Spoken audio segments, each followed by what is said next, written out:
The teacher performance assessment is a way to evaluate student teachers and possibly future service teachers.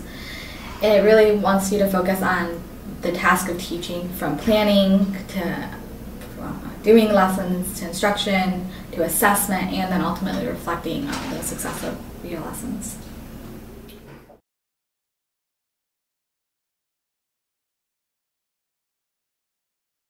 I picked my overview topic of sequencing, and then I really just started brainstorming all the ideas I wanted to do with sequencing. And I had some very big ideas.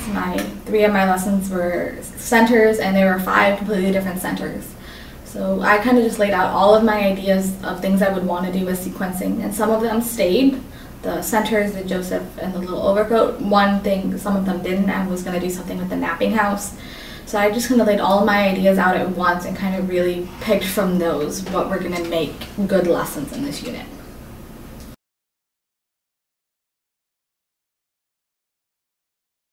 I completed the context for learning, and so that actually helped get an understanding if I had special needs students in my class or gifted. I also just talked to my student teacher and talked to the students and observed just what they were doing in the classroom. Starting from the first day of school, I started learning them as individuals. I would ask them about their interests, what they liked about school, what they didn't like about school.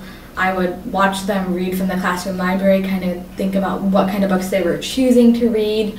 So pulling from their interests, did interest surveys in the beginning of the year, just wanting to learn about them, asking about their hobbies, and just really getting to know them, not just as learners, but as children, because these are people that spend 8 hours with you. So it's important to know them. Okay.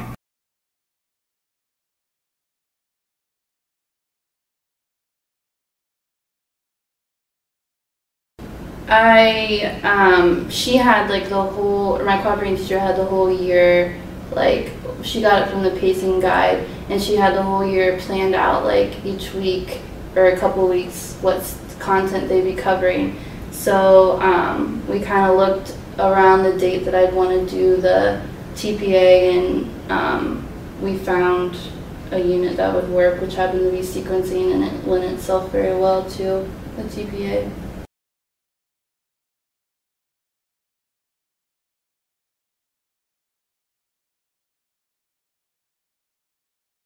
There wasn't a huge difference. I'd say mostly it was just being really mindful of your academic language and actually having to be like really explicit about it, and I guess just the really in-depth reflections.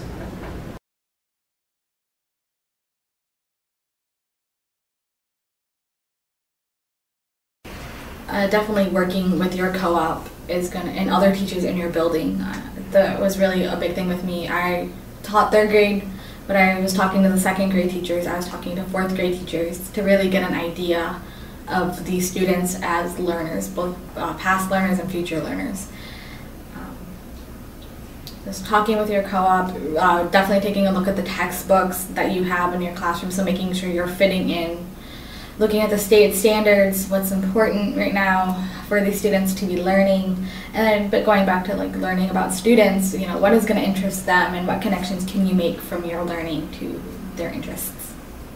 I'd say videotape every lesson that you do, because it gives you more to choose from, even if you think you'll never use it. But like I didn't videotape every lesson, but I wish I had, just to have more to choose from.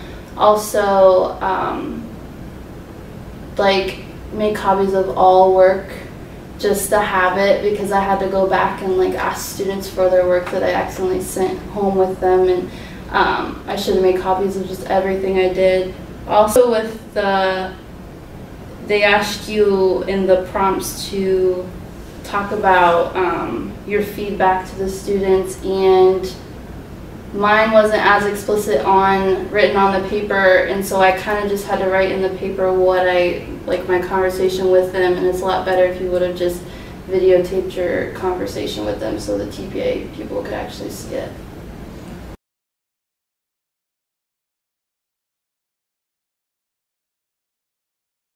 I just would say that it's more authentic learning for yourself, and it's actually nice to be able to watch all the videotapes of yourself and be able to reflect on what went well, what didn't well, and for them to actually ask you questions about what you're teaching.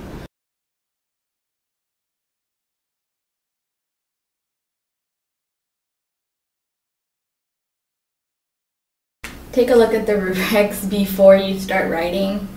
Identify what each section is asking you to do, because it's easy to get caught up in the big manual of it all. So if you sit and break down apart each task and think, okay, well, it's asking me to identify my learners, it's asking me to use theorists to promote my research. So you really just think about what they're asking you to do, set a timeline for yourself, realize that the planning commentary is probably going to be at least partially written while you're teaching your lessons or even after you've already taught your lessons. One thing I did that I thought was really helpful was I taught my unit before I started soloing, and this worked really well for me because I wasn't overwhelmed with the stress of soloing and doing something as involved as the pilot program, because TPA is a very involved thing. It isn't just a little lesson that you've had before. It really is asking quite a lot of you, and it's nice to be able to devote that time to it.